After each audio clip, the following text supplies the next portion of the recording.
In your capacity right now, what can you tell us regarding how does PSSI and the government deal with so-called football cartels? I think our current president, Bapak Prabowo, has also strong love toward football, Yeah, strong passion. strong passion. Yeah. He even has Garuda Yaksa Football Academy, Yes, I've heard of it. and he held many youth competition. Uh-huh. And the winner of the competition, he in fact gave them like 1 billion rupiah, Mhm. which is unheard of in Indonesian football. You mentioned about Utrecht, Yes. and we have one player right now who just got signed from Vitesse. Now he's playing in Utrecht first team. Yes. He's orang Depok. And he said that he was asked by Indonesian netizen, "Where are you from?" Gang Pemuda. Masyarakat Indonesia Di luar negeri. Midla. Midla. MELN. MELN. Miln.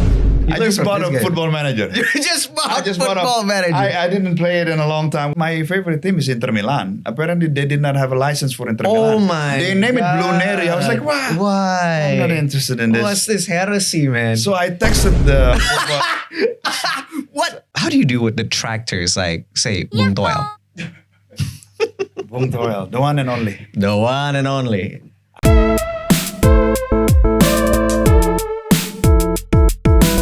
I feel like I think this is going to be great. This is going to be great. Yes.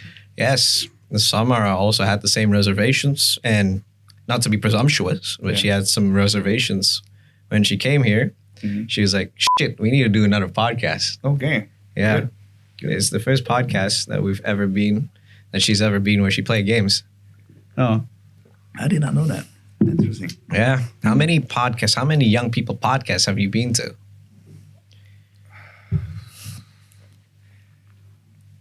Not that many, I would assume. Oh, not that many. Yeah. How many of them are Gen Zs? Maybe I went to Dino's one. Dino Ardiansyah. Yes. Oh, the Centennial guy. Yes, yes. Oh yeah, I've known him. We've met in Ancol this one time for Ridwan Kamil's event. Very Okay. nice guy. Very nice. Awesome Very guy. nice guy. Right. So Okay. we took the time for Hamdan Hamedan right here, expert staff in the Ministry of Youth and Sports. Yes, Indonesia has a Ministry of Youth and Sports because back then Suharto didn't want us to protest. He wanted us to channel all our rage into youth and sports, right? It's a form of control. And that's exactly how the Ministry of Youth and Sports have came to be. And so we want to talk about football. Right. It's a really strange thing to talk about football in the Base Indonesian talks because football is normally not a conversation that I would indulge myself in, but it seems politics has permeated football. And as a creature of politics, as a student of power, I must get to the bottom of this. So this is a quest of knowledge. And this is a quest of knowledge. It is a quest to uncover exactly what goes on in football Okay. and to enrich myself with more knowledge so that one day if I want to be or if anybody in the audience wants to be the ruler of this nation, they would know exactly how to dominate and improve our football. Yep. So let's get to it. Right. Football. So let's start with a quick question. How are you today? I'm doing well, alhamdulillah. What about you? I am doing great. Today I had a podcast with the Podcast Kebangkitan Bangsa. Oh, Yes, if you abbreviate that, it becomes PKB. Awakening Party. You know, the National Awakening Party, yes. The Podcast of Awakening. Okay. Yeah, the National Awakening Podcast. Sounds like a very right-wing podcast if we were in Europe. Okay. But yeah, I am great. I went to a podcast and then I had a podcast with my friend Gary Sudaryo, sorry. I have to be absolutely accurate with the pronunciation. And now I'm sitting with you and we're going to have a podcast regarding football. So maybe you'd like to introduce yourself to our based Indonesians today Okay. regarding your background. Okay. Yeah, please, by all means. My name is Hamdan Hamedan. Yes. I'm currently serving as the strategic advisor to the Ministry of Youth and Sport of the Republic of Indonesia. Okay, the strategic advisor. Very nifty title. Previously, I was the expert staff on diaspora matters and youth. When we talk about diaspora, are you talking about the diaspora as in the Indonesians that live overseas? Yes, kind of. Yeah. So, as you know, there are approximately 9 million Indonesian diaspora abroad. Yes. So they are spread into the more than 90 countries around the world.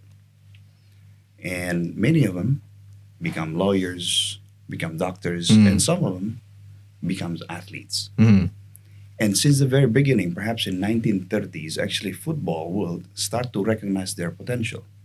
In fact, the first World Cup in 1930s consists of some of the diaspora players. Diaspora players, yeah. So Uruguay, for example, as the host, is bringing their diaspora players. Okay. So the Ministry of Youth and Sport, under the leadership of Mas Menteri, Mas Dito, Yes. realizes this potential, and he asked me to join and start to create the first database of Indonesian diaspora athletes around the world. Around the world, yes. So within a year and a half, we were able to compile approximately 600 athletes across more than 10 different sports, including but not limited to football. Yes. And football is obviously one of the biggest sports in Indonesia, according to Ipsos. In fact, 69% or roughly 70% of Indonesians love football. Yeah. So we're talking about 200 million people. Yes. And especially they love their timnas. Yeah, obviously. Yeah. So there are rooms. How could we optimize their potential? How could we integrate them into the national team? And this has been an ongoing topic for a while. And under the leadership of Muhammad Iriawan, we started to try to map out how many Indonesian footballers out there. And we found many of them. And there was a request from the national head coach of Indonesia, Coach Shin Tae-Yong, to bring some of them into the national team. So that's how the project started. And now, under the leadership of Pa Eric, is even more so. And in fact, they are very, very successful in finding and bringing them to the national team. To a great success, I believe. Yeah.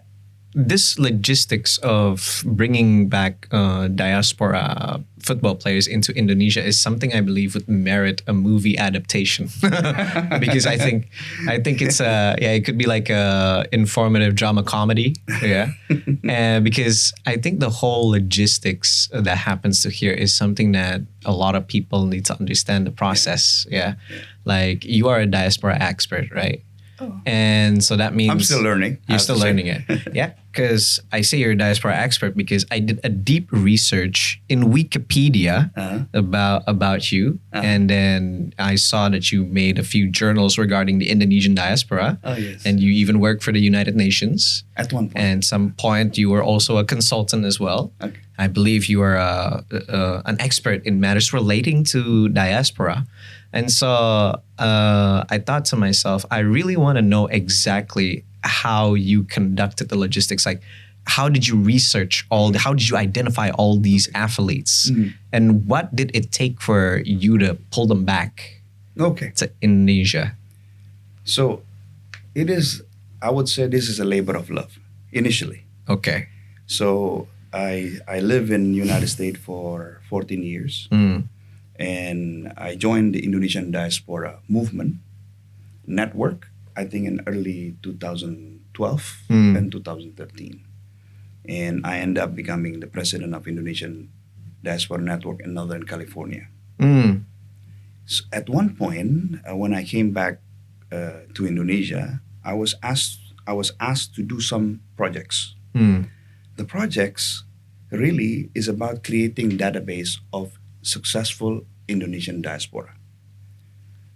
When we first did this in 2017 and 2018, we were trying to find Indonesian diaspora scientists or business people or potential investors. I see. But as we dig into this research, we start to finding more and more athletes. And us being a football lovers, Yes. we decide to continue this research. And we end up getting some sort of 100 or 200 names. Okay. Active players and non-active players. So if I have a free time back in 2018 and 19, I would start to look for Indonesian diaspora footballers. Yeah. And then the way I first started doing it is I receive a call, usually, from, I speak with the Indonesian diaspora, let's say in Netherlands. So I would ask them if they know anyone who plays football. And usually they would give me some names. And I would start, sending an email, sending DMs, and usually it's actually a teamwork. So I have my staff doing this. And usually from the conversation over Zoom or Gmeet, we will find out more whether this player is still active. And here's the thing. They would tell me different athletes that they know that have Indonesian roots. Okay. So it's like from one athlete, you will find another athlete. Extra intelligence. Yes. Yeah. And also with open source research, sometimes you would find out the players right away because of the names, because of the Indonesian names that they have. Right? So for example, if you find somebody with a last name of Nainggolan, that would definitely be Indonesian. Definitely. We just need to dig deeper. Right? Yeah, it can be, man. In KPK they call it bukti permulaan yang cukup. Right? Oh yeah. But as I realize it more and more is that I would call this a three axiom of Indonesian diaspora. The first one being they have, I call it pride in heritage. Pride and heritage. It means that they will wear something or they will show to other people their Indonesianness. Right? Yeah. They would wear batik, they would go to Indonesian restaurant, and they would speak about Indonesia. So that's the first one. The second is that their love goes beyond the borders. So it means that I live in the United States for 14 years, so I know for a fact many times that we created a fundraising for Indonesia for many different reasons, not just because of natural disasters, but also some of the lofty fundraising that we do, for example, to help some children to perform some surgery in Indonesia. So they have this love toward their motherlands. And the third one is commitment to contribution. So they will find out, how could I contribute to Indonesia? So this give me an option, give me this opportunity to speak more about how they could contribute. They could contribute their time, they could contribute their money, right? They could contribute their expertise. And if they're athletes, they want, perhaps if the given chance, they would represent Indonesian national team.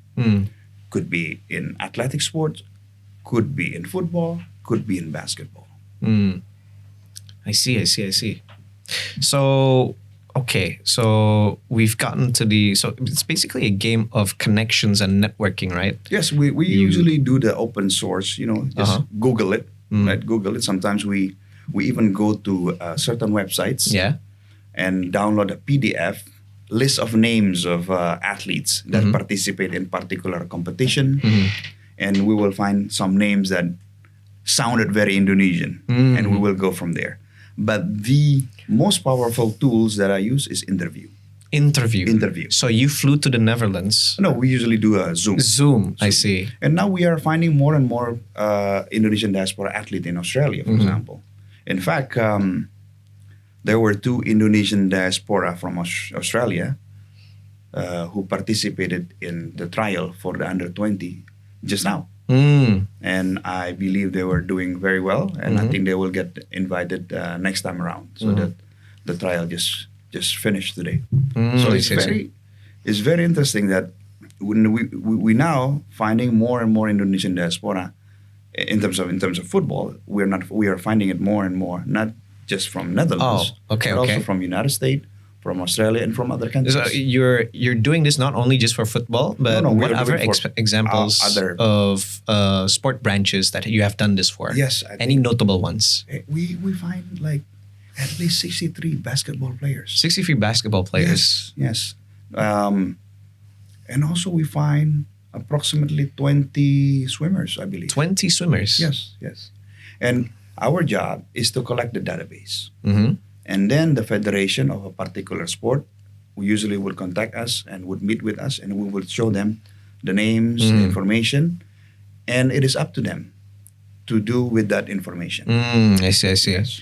And do you do this? Do you just for your particular description? Do you just focus on football? No. Cabur-cabur lain kan? There are 600 athletes, close to 600 athletes, and we have more than 10 different sports. I see. So my question regarding that is, a lot of my viewers here, they don't understand exactly the structure of sports and how it plays inside they don't understand the governmental body inside the sports. They don't know the civilian agency that is responsible for managing sports. They don't understand bahwa that some sports fall under the jurisdiction of the city governments. So like, would you, for the sake of my viewers' knowledge, could you please like map out the structure of sports in Indonesia, the bureaucratic structure of sports in Indonesia? We talk about the PB Perbakin Persani, and then we talk about the Ministry of Youth and Sports, and where does the PSSI fall in there as well? Yeah. Okay, so the federation, like Indonesian Football Federation, also known as a PSSI, is an independent body. Yes, an independent body. It's an independent body, and then we have a Ministry of Youth and Sport that is mainly tasked to promote all sports, to promote all sport and to make sure that the sport flourish in Indonesia. Yes, and for the PSSI is an independent body that focus solely on one particular sport, that is football. Yeah, and their chain of command, so to speak, is to FIFA. To FIFA. Okay, right? To FIFA. Yes. So Indonesian Football Federation (PSSI) work closely with the Ministry of Youth and Sport, and we try to do our best to create a synergistic relationship to ensure that the football is growing well, the youth development sectors are doing well, the national team is doing well. Yes. Right. So the interaction that we have with the federation, for example, is one is that is synergistic. In terms of Indonesian diaspora players, they usually contacted us, right? And then we would sit down with them, and if they have a needs to scout, for example, Indonesian diaspora players, they would ask for names, so we'll give them the names. But we don't have, we cannot supervise the PSSI because it's actually an independent entity. So basically, the Ministry of Youth and Sports, they work in tandem with the they work in collaboration. Football. Yes, and any other I see. federation is like that too. Okay. So I get a question. It's a synergistic relationship. It's a symbiotic relationship. It's a symbiotic relationship. Yes. Okay, so moving on from there. Yeah. Since the PSSI, the Football Federation, and the government through the Ministry of Youth and Sports work in tandem with each other, how did the PSSI and the government identify the fundamental issue which lies in the body of the national football team? Because obviously there seems to be a lot of problems plaguing the national football team, right? We have allegations of corruption. We have allegations that some players are being put inside the national team because as a filler, you know. All of those practices seems to be unproductive towards our national team. And how exactly does the PSSI and the government identify and deal with it? Well, I cannot speak on behalf of PSSI. Of course. However, I believe that we have shared goals to improve the football world in Indonesia. We want to improve the youth development. And the government of Indonesia spend lots of resources to nurture young talents. which in line with the goals of PSSI. Yeah. So, for example, we promote, we subsidize, and we provide significant financing, for example, to the football schools that within the government control. For example, PPLP, PPOP, and SKO. Oh, yeah, not them. I know right? them. Yeah. So those schools end up producing at least 7 players for the under 23 teams. Uh-huh. So, and the PSSI is in charge, for example, in creation of professional league. However, when it comes to national team, because this is actually our national interests intersect, right? Yes. Obviously, as a government, we want to make sure that our national team is doing so well, right? Yeah. We want to perform as best as we could Uh-huh. in the World Cup qualification, right? And we want to participate in prestigious competition. For Yes. example, we hosted under 17 World Cup last year. So government spend monies and give it to PSSI to run and in collaboration with other ministries to ensure the organization of World Cup under 17. Because the government is eventually the one who gives the government guarantees to FIFA, Okay. right? Yeah. But FIFA put the responsibility into PSSI, Yeah. and the government worked in tandem with PSSI collaboratively to ensure that the first under 17 World Cup Indonesia was able to be held in great fashion, which we did, I believe. I see. And also, still on the topic of underlying issues inside the Indonesian national football team, I've heard stuff about football cartels, right? And in your capacity right now, what can you tell us regarding how does PSSI and the government deal with so-called football cartels? I think nobody in the government and PSSI support any kind of cartel, Yeah. right? This is our common enemies. Yes. I even mentioned that one of the biggest enemies of not just Indonesian football, but Indonesia in general is online gambling, for example, and also cartel. I would like to focus more on how Indonesia can create the next generation of great players, right? So it starts from young competition. That's what the Indonesian government is currently focusing on, and I believe the PSSI is also focusing on that. Because remember that one of in fact, the only sport that has impressed Instruksi Presiden was football. It was football. Right. Yes. And I think our current president, Bapak Prabowo, has also strong love toward football. Yeah, strong passion. Strong passion. Yeah. He even has Garuda Yaksa Football Academy, Yes, I've heard of it. and he held many youth competition. Uh-huh. And the winner of the competition, he in fact gave them like 1 billion rupiah, which is unheard of in Indonesian football.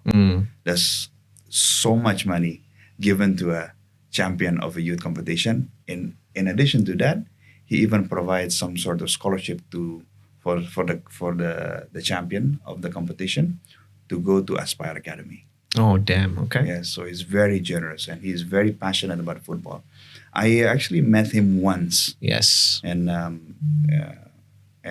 he told us when I was still in PSSI. He said that I want to know how Indonesia could enter the World Cup. Yes. So he asked that to the leadership of PSSI. I was just fortunate to be there. So he opened up his notebook and he said, "Please, I want to know how. And I want to help Indonesian football enter the World Cup before I depart from this earth." Wow. That's what he said. Wow. I was like, Wow. whoa. Well, that's And he's- way that's- that's heavy. And then after that, he announced that he's going to give 1 billion rupiah Uh-huh. to the champion of under 17 competition, under 16, I believe. Oh, So he is unequivocally committed, very committed. to ensuring Indonesia can have a decent chance to enter the World Cup. I robustly believe that. Yeah, Mister. When he said that, I was like, whoa! I've never seen anyone speak this so serious And he said that before I die, Yeah. I want to see Indonesia Yes. in the World Cup. Before I kick the bucket, I want to at least do that. Yeah. And tell me what I can do to help. See, people have some aspiration. That's good. But he is willing to put his resources, his effort, and everything at his disposal to ensure that it becomes reality. So most people, they give aspirations to Prabowo. Prabowo tells his aspirations to you guys. It seems to me... No, that's before he became president. That is before he becomes president. 2 years before he became president. Oh yeah, sorry. Okay. So 2 years before he was president, he is very committed towards this, and he displays that his aspiration is to advance Indonesia to the world stage. Yes. I see. So he wasn't campaigning for anyone. He was just like telling the guests and asking the guests. Because there was the chief of PSSI. Yes. There was a technical. No. At the time was 2 years ago was Pa Iwan Bule. Oh yeah.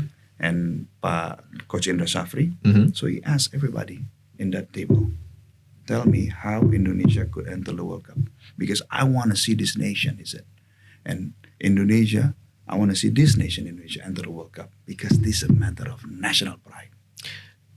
Is he doing exactly what he wrote inside that notebook of his right now? One of the answers was focusing on youth development. So yes. He's clearly doing it. So he's clearly doing it. Clearly doing it. And in fact, the initial prize for the championship was 200 million rupiah. So he said, no, 200 million rupiah will never be enough. 1 billion rupiah. Yeah. You kind of have to like incentivize huge amounts of money to show that you are serious. Yeah. I would say, this is genuinely him. The more I think about it, this is just how he is. I see. You said football is the only sport that has received a perpres, right? Receives that particular document, which means that there seems to be an growing interest of the political elites inside football. Now, why exactly is this the case? Why are political elites suddenly so concerned over our football? Because we had plenty of decades to get our football in order, but why does it have to be now? Right? I believe that since the inception of this country, football has always been a dominant force or a dominant sport in Indonesia. Yes. And we are lucky that many of our presidents love football, Pak Jokowi especially. Pak Jokowi loves football, and Pak Prabowo is now loving football as well. So it is only natural, I believe, that you would, and also you cannot disregard the fact that 70% of the population is madly in love with this game, with football. It's pretty much a religion to a lot of people. One of the things that could connect us with people from Brazil, from Mexico, from Spain, from France is football. Yes, it's a universal language. Yes. But I digress. You can go ahead with the explanation. No. This alone should suffice in understanding the fact that many, perhaps, political leaders put lots of time and effort in ensuring that Indonesian football is growing. And I think we are in a good place. Indonesian football is moving toward the right direction. And then thanks to the leadership of our nation, thanks to the Ministry of Youth and Sport, thanks to the chief of PSSI, thanks to all those hard work done by PSSI. And I think it takes the whole village to improve Indonesian football, really. So would you agree if I say that the improvement of football in Indonesia is a demonstration of what the impact of good political will? I think you could say that. And also you have to realize that with the right kind of leadership, any organization could flourish well. I see. I think at this moment, right, with Mas Menteri Dito, he's super passionate about sports and about youth. He's I sometimes joke he works very hard. And And I think he's the right man in the right position. And also Pa Eric Thohir, the chief of PSSI. It's very difficult to name anyone who is more, who has more experience in football world, not just in Indonesia, than Pa Eric Thohir. I see, I see. Let's go back to, before we continue to the next part of the discussion, which is probably argument and also matters pertaining to politics. Let's finish up in the diaspora first. Okay. I'd like to ask, how exactly does the government and PSSI manage to persuade diaspora players to come back to Indonesia? Because obviously, these diaspora players, as my staff, my expert staff in matters of football, have briefed me before this meeting today, is that most of the diaspora football players, they're educated in real nifty places like Utrecht, like Ajax. Yes. Where else? Mereka di mana lagi? Where else? In Belgium, in football schools in Belgium, which obviously going to those football places, to those football academies, they open themselves up to opportunities to join the Champions League. Yes. We have one player who used to play in Champions League, and hopefully he would get another opportunities. Kevin Dix. The Champions League, Ligue 1, La Liga, Santander, and then the Premier League, and then the Series A in Italy. They have opportunities to go to those countries, make a lot of money, and generally be an international superstar. But they choose to go back to Indonesia, a country that is... let's just say... Indonesia is G20 country. It's a G20 country. Yes, it's a G20 country. We are a $1 trillion economy. Of course, that's one of my arguments, actually. I actually use that argument to one of the players. We are the 16th biggest country in terms of GDP per capita. Wait, no, GDP per capita would be 8. Right. Yes. Yes, and we are the 4th biggest country, but we still breathe smoke. They would sacrifice breathing fresh air to breathe smog in Indonesia. Now, I know it's two different affairs. There's two different problems. But how did you guys do it? How did you guys manage to persuade these people to come back and breathe smog? You need to tell everybody how you did it. Indonesia is a magnificent country to begin with, I would argue. And I think... the Indonesian blood in them. Remember that these players, they grew up eating nasi goreng. They grew up eating rendang.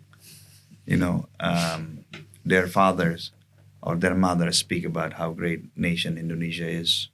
And they sometimes travel to Indonesia to visit their relatives. I had one player whose family visited me. And they have a big family in Depok. Oh. You mentioned about Utrecht. Yes. And we have one player right now who just got signed from Vitesse. Now he's playing in Utrecht first team. Yes. He's orang Depok. And he said that. He was asked by Indonesian netizen, where are you from? Gang Pemuda. Gang Pemuda, man. Jesus, man. Indonesia represent. Indonesia represent. So he's, I think he did so well in Vitesse. He played like 13 games. He scored 10 goals. Not too bad. Gam, nanti pas waktu Mr. Hamdan Hamedan ngejelasin tentang Indonesian nationalism with the diaspora, pasang lagu Rayuan Kelapa ya. Let me tell you something. If you don't mind. Our president now is in... Where do you know? Pencak silat. Our president is now in Egypt. He's in Egypt. He's in Egypt. Yes. Right now. Do you know that Egypt is the first country that recognized Indonesia? Yes, I know. Egypt is one of the first, and then afterwards you go to India. And how does it happen? Don't tell me it's because of football. There is a role of Indonesian diaspora. Oh, Indonesian diaspora inside Egypt. Okay, here's what happened. I see. And if we go back, I mean, since you are so interested in politics, perhaps I would share some of the things that I know. Yes. Not that I know more politics than you. I would think that my political acumen is rather malnourished. Malnourished? One of these days. But I would share to you what I know about Indonesian diaspora. See, in 1920s, you have a group of young Indonesian diaspora championing Indonesian independence all over the Europe. And you know these people, these great men. Who are they? And they often suffered the penalty of imprisonment. Imprisonment, exile, death. Yes, in The 1920. lash, yes. And one of them even returned, or not one, I mean, more than one. Few of them, or more than few perhaps, decided to come back to Indonesia to ensure Indonesian independence after they championed Indonesian independence all over Europe. Mm. One of them is Muhammad Hatta. Yes. Another one is Sultan Syahrir. Yeah, Sultan Syahrir, yeah. So that they are Indonesian diaspora, Yes. right? Tan Malaka was also Indonesian diaspora. Yes. Yeah. And Technically. and when the entourage of Kiai Haji Agus Salim Yes.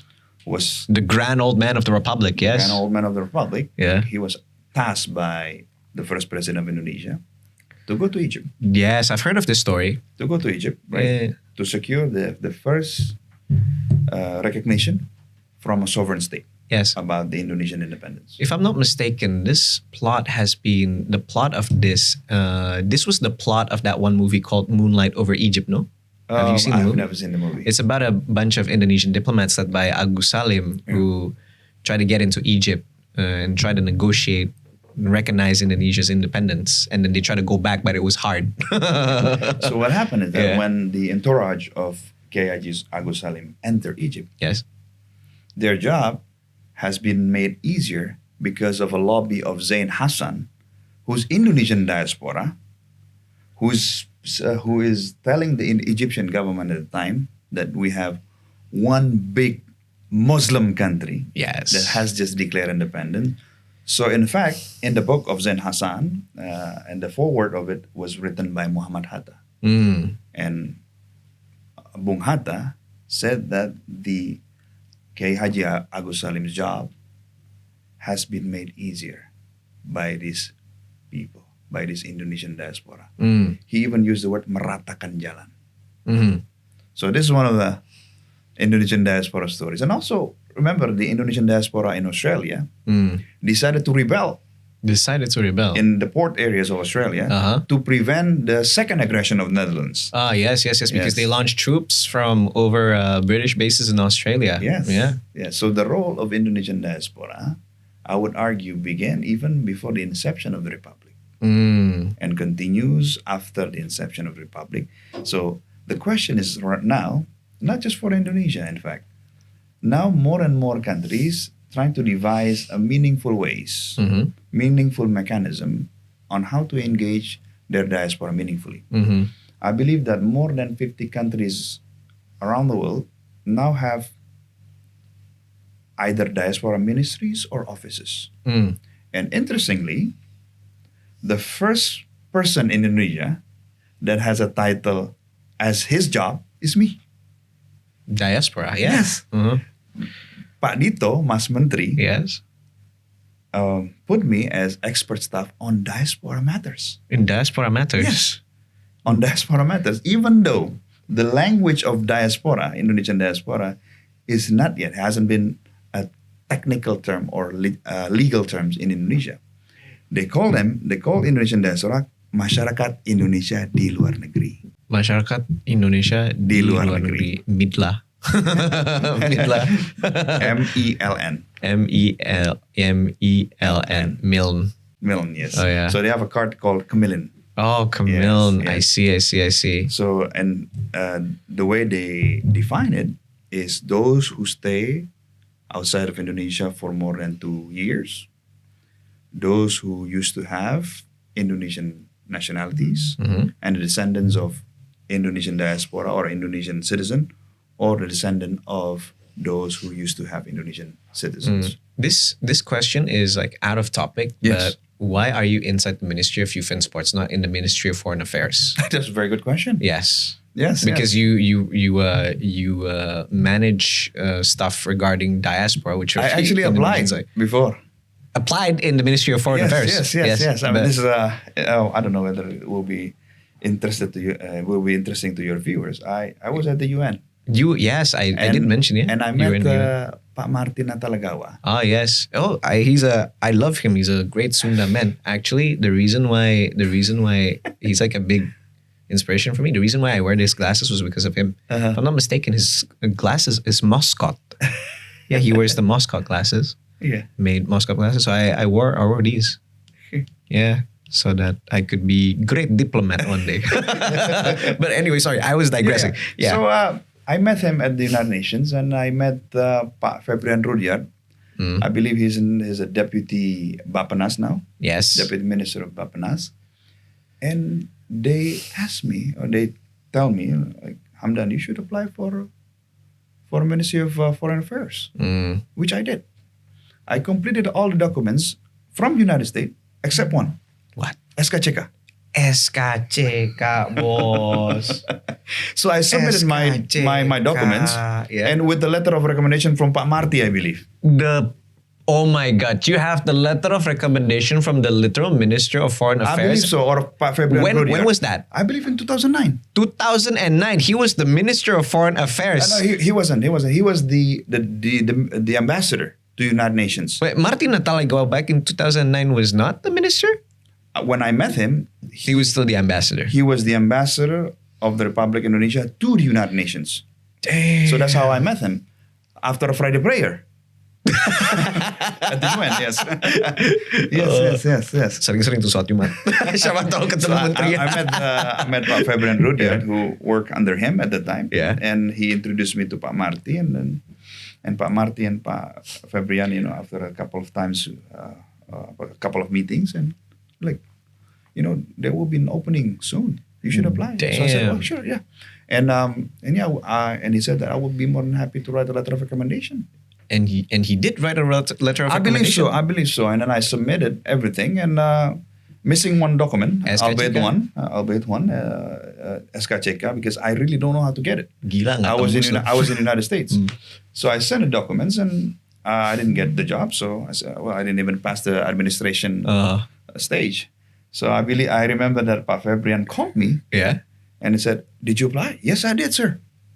"And did you get into like interview stage or something?" No, I think I failed an administration test. How? I said, "Sir, I believe that I didn't submit SKCK." That is and he was insane. flabbergasted too. But yeah, I mean, there was no way for me to get SKCK. Gila, pakai surat rekomendasi aja nggak tembus anjir. That's okay. I mean, man proposed, God disposed. Yeah. And, alhamdulillah. But you found your way into it in the end. Yes, and I met Pak Dito, Mas Menteri, and he asked me to join his team. Yeah. And I said I would be. It will be an honor for me. Alhamdulillah. And as I said, it gives me an opportunity to contribute meaningfully, right? And to be part of the first Indonesian diaspora expert within the government. So yeah. And that's bringing nice. talents, right? I mean, we're bringing talents, and in the World Cup, under-17 World Cup, our team found Welber Jardim, Indonesian diaspora who live in Brazil. So he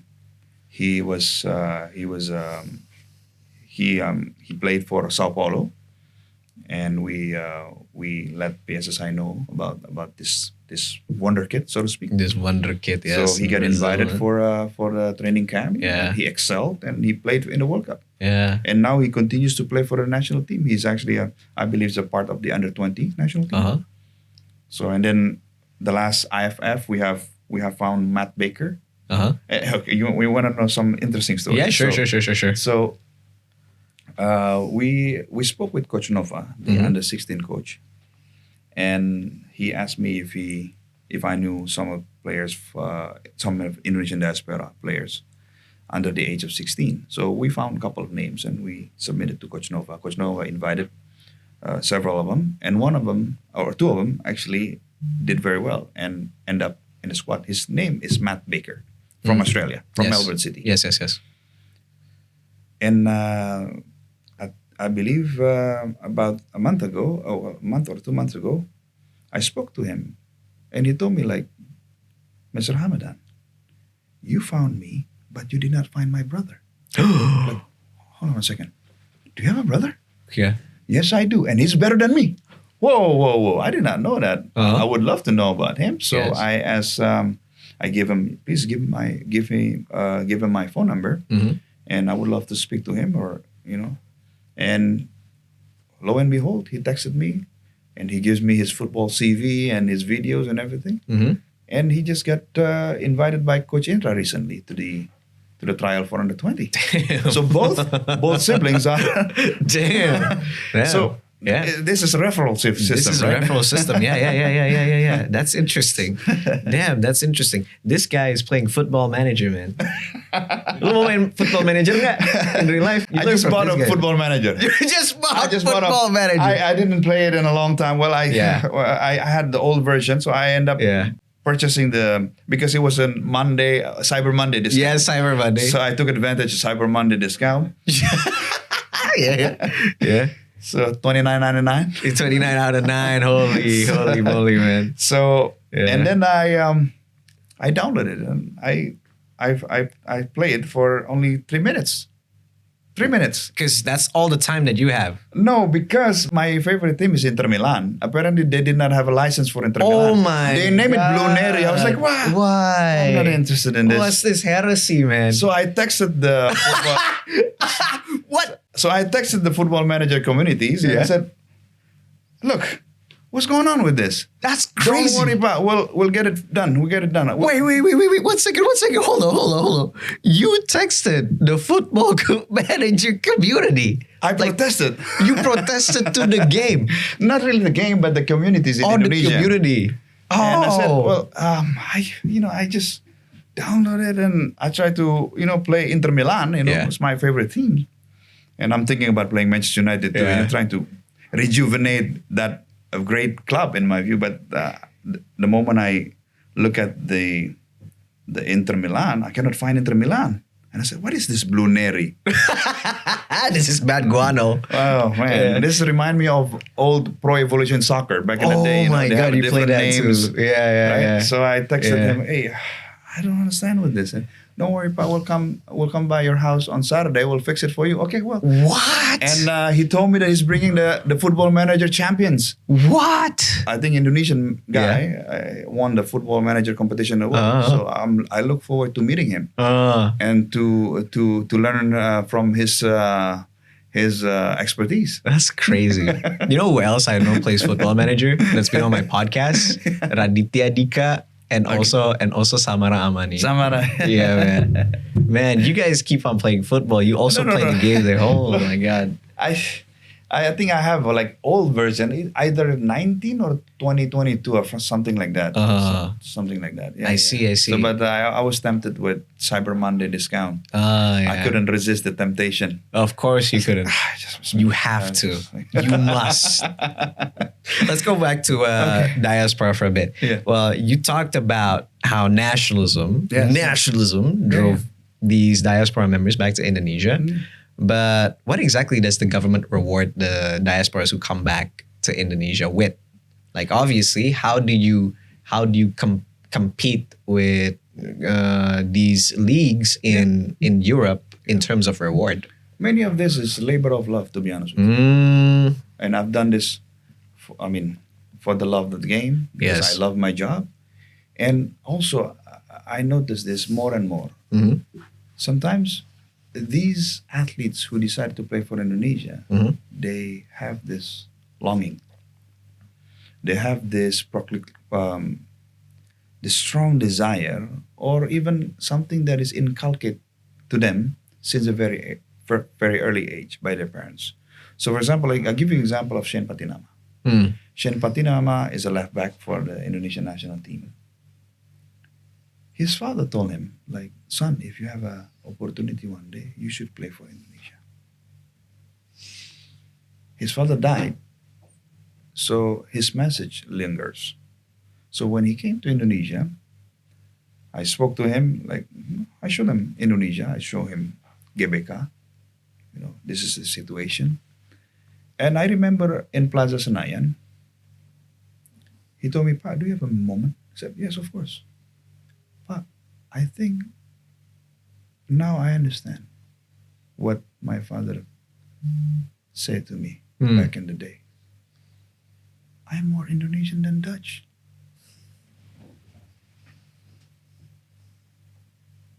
I feel so much love here. Memanusiakan manusia. I feel like I'm coming home. And I believe this is time for me to fulfill my father's desire, my late father's desire. So that was it. That was the discussion. He was crying a bit, and I couldn't hold my tears as well. Like, this is very emotional for me too. This is very dramatic. Yes. Out of the blue in Plaza Senayan. Imagine two grown-up men. Like, so like hugging and, okay, well, let's sign the paper then.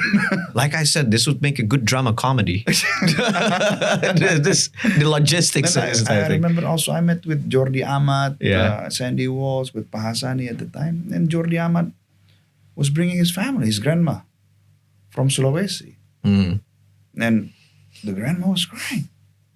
It's like I would always wanted my offspring to give back to the country that I was born in. So remember, there's an attachment. So, but you also meet some athletes that don't have that attachment. They don't end up playing for Indonesia. I think it's only natural. If you have this, love, that, perhaps for the lack of better words, you know. It attracts you, you know. I see. It attracts you one way or another. It attracts you one way or another. I see. So we've been talking about diaspora and the story of coming. And also, I think I must add also the adoration from Indonesian fans, the warmth that Indonesian football fans have toward the Indonesian diaspora athletes, I think play a major role as well. Because the Indonesian fans, I think they did some studies, about 60 to 70% of them, right? They are in favor of this, of utilizing diaspora athletes in the national team. And they receive love, they receive warmth, right? So if you are feeling wanted, right, it might actually shift your decision some way, right? Influence you at least, right? So I think that's one of the factors. And also it does help when the particular sport is doing so well. Yes. Right? I mean, now we are bringing, this is thanks to PSSI. Now we have players who play in Serie A. Jay is this, for example. Yes, he told me about it. Yeah. He just had a great game against Juventus. And he's even scored a goal against Juventus, right? And we have players like Mes Hilgers. You mentioned about playing in the European competition, right? Yes. He plays in Europa League. He plays in the first team Eredivisie, and he's being scouted by even bigger teams. So with success comes also another layer of opportunities. Yes. Perhaps if we even progress further into the World Cup, there are more and more players I believe that would suddenly, whoa, my goodness, Indonesia is doing super well. Who doesn't want to be in a winning team, right? I mean, obviously there are many reasons. I see them like, as I said, commitment to contribution, love beyond borders, the three axioms of Indonesian diaspora: pride and heritage, love beyond borders, and commitment to contribution. I see. We talk about opportunities. We talk about bringing these people home, right? Now let's argue, right? For the sake of argument. Right? There has been a lot of criticism regarding this utilizing the diaspora community as a recruiting pool for Indonesian national football team players. So exactly for further sustainability and development, what should be the next policy which concentrates the development of domestic league and the youth team? I asked this question because obviously when you bring these players back home to Indonesia, these Indonesian overseas, you bring them back home to Indonesia, you're creating less and less room for Indonesians that are raised in Indonesia inside the Indonesian national football team. So how do you address that issue to detractors? Okay, I think that is a valid point. Yes. Right? But it has always been since the very beginning. Mm-hmm. We have this policy of synergistic relationship, of focusing on youth development. Government is spending more and more money on youth development. At least the Ministry of Youth and Sport, if you take a look at it, we spend more and more funds to PPOLP, PPOP, and SKO. Mm-hmm.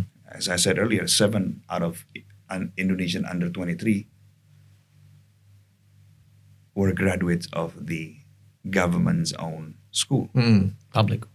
right? Government sports school. Mm-hmm. We are also building the new facilities in Cibubur. What is it called? Is Cibubur Youth Athletes. Yeah. Okay. Right? It's a state of the art. So that would be the place where we will harness, we will promote more and more student athletes. Mm-hmm. Right? We're creating athletes, world-class athletes within, right? And we do not overlook the opportunity if there is a potential Indonesian diaspora athlete abroad. Mm-hmm. So this is actually a synergistic relationship. The youth development is the backbone. We have, for example, we hosted Under 17 World Cup. That's the biggest youth development championship in the world, the Under 17 World Cup. And there is no naturalization player in the Under 17 World Cup. Yes, right? yes. Right? We also created Permenpora, which indicates what kind of naturalization we want to. The first one, we want to make sure that they are international standards. Mm-hmm. So the quality is very good. So we're mentioning about Jay Isdes, we're mentioning about Mes Ilgers, right? And also between the age of 18 to 30. But most important thing, they need to have Indonesian blood. Yes. So the general ideas is to maintain the Indonesianness of Indonesian. Mempertahankan keindonesiaan orang Indonesia. Bukan mengindonesiakan orang asing. I see. To maintain the Indonesianness of Indonesia. I see. So these two policies that are in the works right now, they're not mutually exclusive, right? No. They're going hand in hand. They're going hand in hand, and we need to communicate it much more better to people, I believe. And I believe that if you take a look at it, that the policies abroad, for example, we have a significant difference with other countries. Like, for example, we mentioned about Italy. Italy allows dual citizenship. Yes. Right. Mm-hmm. So if you are, let's say, if you're a Spaniard and you spend 5 years in Italy, you can actually gain a second-year nationality. You can become Italian. Mm-hmm. That makes you eligible to play for the Italian national team, right? But in Indonesia, you have to switch nationality. Hence, it is called naturalization. Naturalization, yes. Yes. Uh-huh. So naturalization is only the process of changing one citizenship into another. But in other countries, for example, they are adding nationalities, right? They are adding citizenship. So that's the difference. So if you take a look at the numbers, right, from 1930s to the latest World Cup, they are approximately about more than 10% for sure utilization of diaspora athlete in every single country that participate in a World Cup, with the exception of Brazil. So all of the Brazilians, they don't do naturalization for the national team. Yes. If you take a look at it right now, the top scorer, the current top scorer of the Serie A as of today is Matteo Rategui. Yeah. He's an Argentinian. He was born in Argentina. He grew up in Argentina. He was born in Argentina. He grew up in Argentina. He got called up by Roberto Mancini. Right? He has I think grandmother or grandfather who came from Italy. So they brought him in. They brought him into the national team. Now he's the top scorer of Serie A with Atalanta. I see. Right? And you have, for example, you have a Brelembolo. Brelembolo is a Switzerland player. He was born in Cameroon, I believe. He moved to Swiss at the early age, and he got Swiss nationality, and he plays against Cameroon in the World Cup. and he scored against Cameroon. He scored against his own nation. The irony. So I mean, the idea is that if you right now we are living in talent competition. People call it talent war. Yes. Right? Countries are going to bring the best and the brightest, Mm-hmm. right? And not just in terms of development, right? But also in terms of sports. Our very understanding of borders is Yes. becoming increasingly flexible. Okay. Now, I believe that Did you know that there are 280 million people as we speak today? 280 million people as we speak today that are currently living outside of their country of birth. I didn't know that. I knew that there must be around somewhat 50 to 60 million people. Does the number sound familiar to you? 280 million? It is almost the same size as Indonesia. Thank you. Yes. It's like almost 95% of Indonesia. Yeah. Yeah. We have 280 million. So the migration is more and more prevalent, Yes. right? And more than ever, people are looking for opportunities. And Oh, yeah. so remember, some of the Indonesian diaspora who live in, for example, Netherlands, Uh-huh. and they are also, and few of them, I'm not saying all of them, or some of them perhaps, that's a better word, are the victims of forced migration. Mm. People didn't realize this. I mean, until I spoke to them and I actually read some of the journals published in Netherlands. Yes. So, for example, I mean, one of the players that I know that currently is playing for the national team, Yes. he and his mother told me, like, their grandfathers and grandmother were picked up from their houses, and then being put in some sort of ship, and they are given numbers. They're not giving their names. They are being dehumanized, That sounds oddly familiar. right? And Yeah. they're brought into a different country. Oh, alhamdulillah seenggaknya ke situ. They're brought Yeah. to different countries. Yeah. And some of them are being promised, oh, you will get this much money, this kind of money, And after 5 years, after the forced labor, indentured servitude. Wow, right? indentured servitude. And what option do they have? For example, they can go back to Indonesia. Yes, they get some few hundred golden, right? What if they get sick? Because it's 6 months journey. Yes. What if they don't have enough money to go to Indonesia? Because the trips, I checked the fare, is actually sometimes costly to go to Indonesia. Mm-hmm. And for some reason, maybe I can go to Netherlands or something like that. So some of them end up in Netherlands. So they stayed there They because stayed it's in much more Netherlands, closer. right? So- I see. And this is not me who said this. I mean, there's actually journals from Netherlands that I read. Like, wow, and I checked it like with the players, and I was just flabbergasted. I feel super bad. And this is forced migration. They have no control.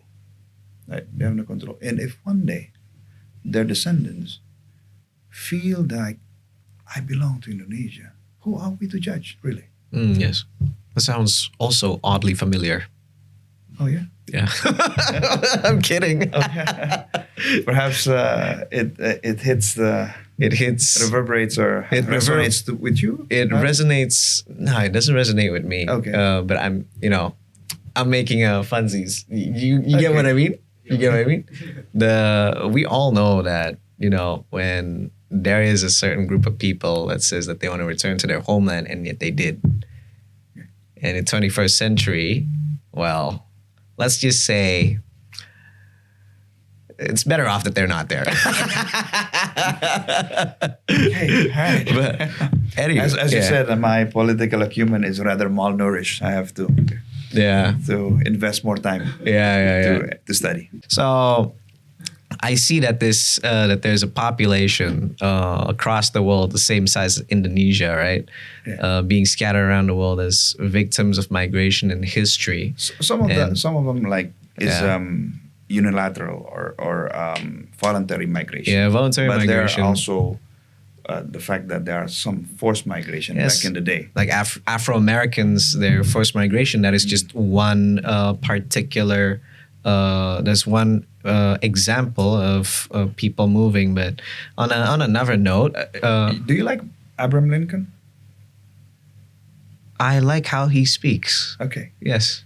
And at one point, his position was for the African Americans to go back to Africa. Because at that he advocates that back, at one point. Yeah. Right? Because at the time, if we look back in history, it was actually pretty progressive for the age. Mm-hmm. They were racist, but at the same time, they were also very human. Mm-hmm. So to do that, let's just send the Africans back to where they came from, which is why you have Liberia in Africa, right? And it happened during the time of President James Monroe. Yeah, he created Liberia, put all the Africans there as an effort to send the Africans back to Africa. But as we know, it really harmed the cotton production in the South, and they were primarily an agricultural country, state, and so it was a idea that was quickly thrown away. And back then, the people who were progressive were actually the Republicans, which is really funny. Let me ask you this question. So when, I'm sure you know about this already, when Thomas Jefferson wrote "All men are created equal," do you know what his definition of men back then? White men. Yes. And how do they count slaves? They didn't count them as slaves, but the leeway regarding this was that there was a lot of argument regarding what defines as all men is equal, right? And at the time, some people, radical Republicans, who were the progressive, by the way, they argued that equal men were not white men, but rather Christian men. And they need white Anglo-Saxon Protestant, and land-owning ones. And if an African person was not a slave, then therefore he is a Christian, and he is. They still count them though, but as a 3/5. Yeah, as a 3/5. And at the time, the main sentiment was that to make everybody equal before the law, right? So that was they were still racist, but they were like, yeah, you are equal before the law, but you're not white. So that's basically what happened. Coming back to the topic of, this is the last question, by the way. So we talk about sending the diaspora. It is still the argument. We talk about sending these people back home, right? Which is in Indonesia, and not really sending them back home. Calling them back home. Well, I think it takes two to tango, right? It takes two to tango. It has to be mutual respect, and the same willingness is there. Yeah, right? They want to come back, and we want them back. Yes. So that's basically what happens. Some of these athletes, they can continue play their trade in Europe or in other countries. Yes, right? in private leagues. Yes, and they can play at the highest competition. In commercial ones. Some of them are considered homegrown players there. So they can continue to play either in Serie A, in Netherlands, or in other countries. So the idea is, when the nation needs them, when Garuda is calling. Yes, Garuda calling. They would return, and they would play to the best of their abilities. Yes, of course. For the benefit of the nation.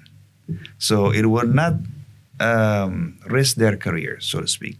So it has to be mutually beneficial. Yes. Yeah. I do agree. And I believe that all of those players who participate or who are now in a national team want to continue to play in Europe or in more competitive leagues, right? And I believe that Indonesian citizen or Indonesian football lovers want Jay is just to continue playing in Serie A and hoping for him perhaps to move to Inter or Bruneri. They call him, and they call it in Football Manager. Pretty much. So in a bird's eye view, right? So if on the ground, this seems to be a very mutual attraction kind of action going on here. But if we take a look, if we pull it up and see the bird's eye view. Yeah. This is I could describe this from what I understand. This seems to be a very pragmatic solution to the problem that we have right now, which is the lack of development. So my final question, and we are still arguing, by the way, is how are you going to continue this pragmatic solution? Because I don't see how this is sustainable in the future. So in the next 5 to 10 years, are you going to use homegrown players, or is this policy going to continue dominating the football landscape? Is either you want to be part of the solution or you want to be part of the problem. I choose the first, right? That's why I want to be part of those who spend their time, resources, energy, and money, if need be, toward the youth development. That's why I have my own football school. I have my own football academy. And I can tell you that all of the football, those who participate or own a football academy, want to see their own players in the national team, right? That's the highest satisfaction that one can aspire, right? They want to see their own players playing in professional league. They want to see their own player in national teams, right? So I want to be part of the solution. I created Football Academy. I nurture the seed together. I see. So if we spend more and more money, right? Yes, the government will spend all of their resources to invest in Youth Academy, 100%. But if we have the resources to do the same, we can be part of the solution, right? I give I think 40% of our students are getting scholarships, right? So I think now with so much interest in football in Indonesia, more and more people are opening SSB, right? We will soon discover the next Marcelino, the next Rizky, right? And the talent is there.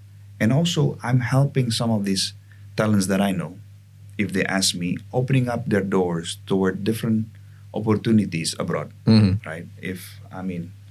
I've been fortunate to have known some of the sporting directors in the world football, and I spoke to them, and they say to me, frankly, we've seen some of your players, some Indonesian players, born and bred, and they are very talented.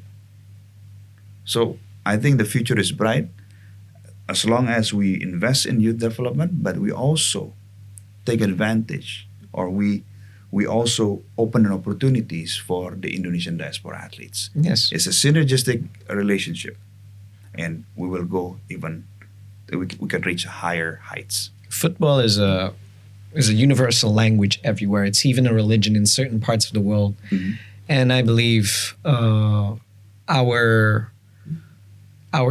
the increase of our skill in our linguistic capability in speaking football, and also the increasing practice of faith in football, will take us into greater heights and glory in if I can the world. Add more, is that yes, we will have more and more competition. Because that's something that is lacking. Right. So, for example, if you look at Atletico Madrid under 13, right, one of the biggest clubs in the world, I spoke to them and they told me look, we play at least 20 to 30 competitive games, 11v11, and we would add even 20 to 30 more games, 7v7. So we're talking about 60 games a season for a 13 to 14 years old kid. And I had the opportunity to speak with Rizky, which is one of the most promising Indonesian footballer right now, the captain of Persija. So I asked, when you are 13 years old, how many games did you play? He said to me, less than 30. Less than 30 games.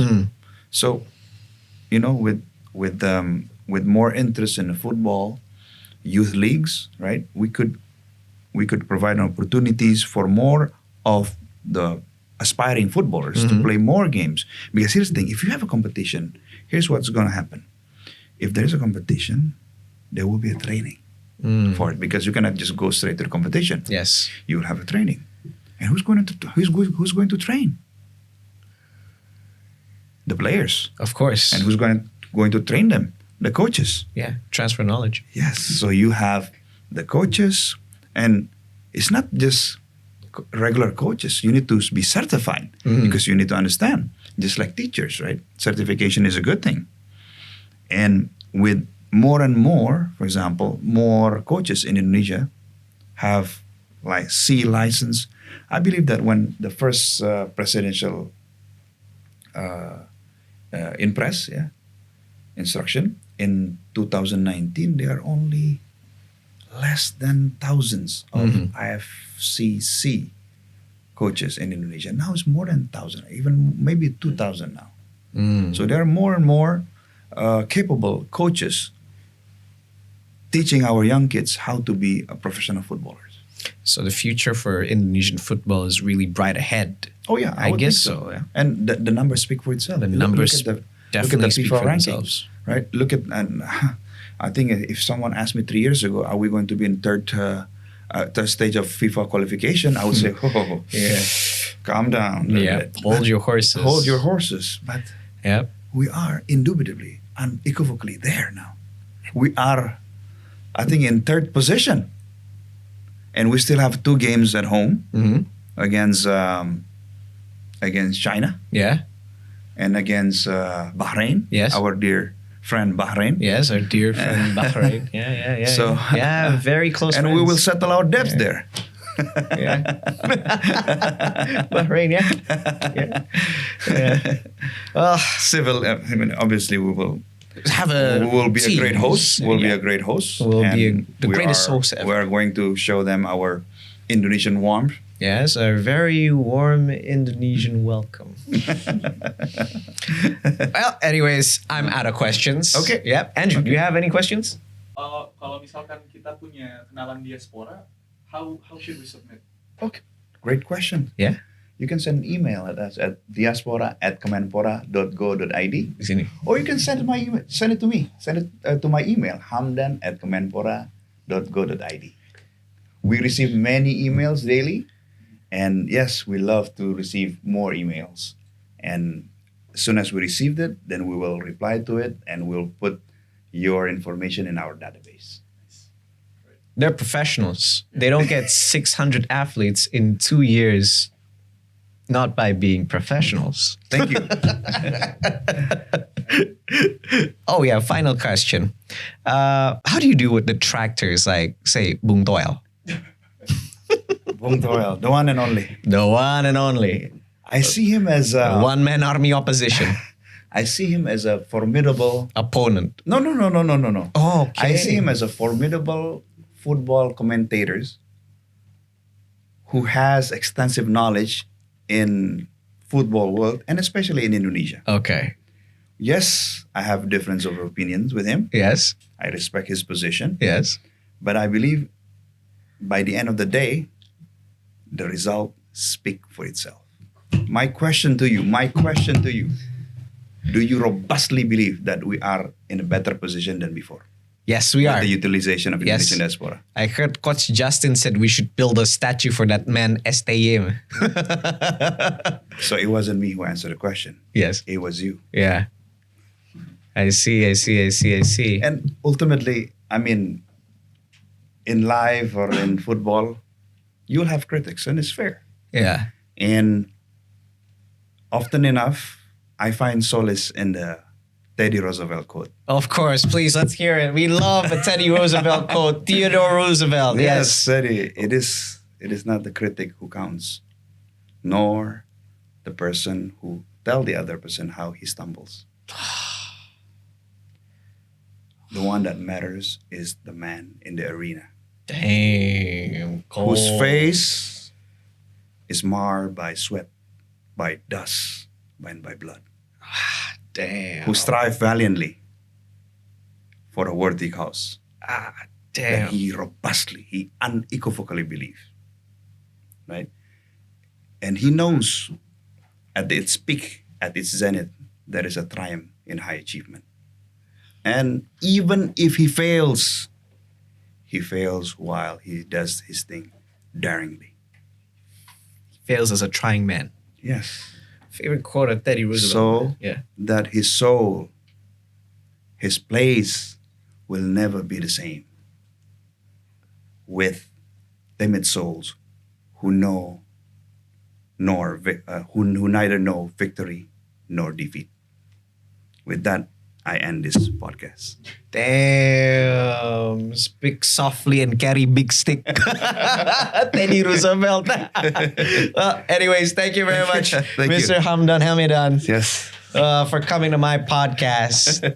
Well, it's been a very enlightening conversation regarding football. I learned so much about diaspora and football today. Thank you. And I actually take I learned a lot too. Oh, thank you very much. Well, I'm humbled actually by this wearing a experience. suit because I know that you wear a suit, so I have to follow suit. Yeah, follow suit. Yeah, masuk sih ya, masuk banget. So, No pun intended. No pun intended. So like, yeah, level the playing field. But yeah, today I gotta apologize because I'm wearing this and No, I this is was- for a Friday prayer. That's yeah, even for Friday prayer. more appropriate. Yeah, I had Friday Mashallah. prayer, and then after Friday prayer, I had to go to a podcast in PKB, and then I Okay, had yeah, another yeah. podcasting, so I had no time to change. Right. So thank you very much, Thank you. Mr. Hamdan Hamedan, Yes, for coming yes, to yes. do my podcast today, and we talk about football politics and Yeah. football and politics, and Right. wow, this has been a really eye-opening conversation, and I truly learned a lot of from this. I did. I finally swore right in front of a government official. Well, anyways, the guys, don't forget to comment, subscribe, tell me what you guys think, and be sure to join my Discord server. Link is on the description. And I swear to God, don't forget to subscribe. I can see you guys who are not subscribed to this yet, but you guys are still watching my anyways, I will see you in the next episode of the Based Indonesian Show. Bye-bye. Subscribe to the Based Indonesian Show. Dijamin halal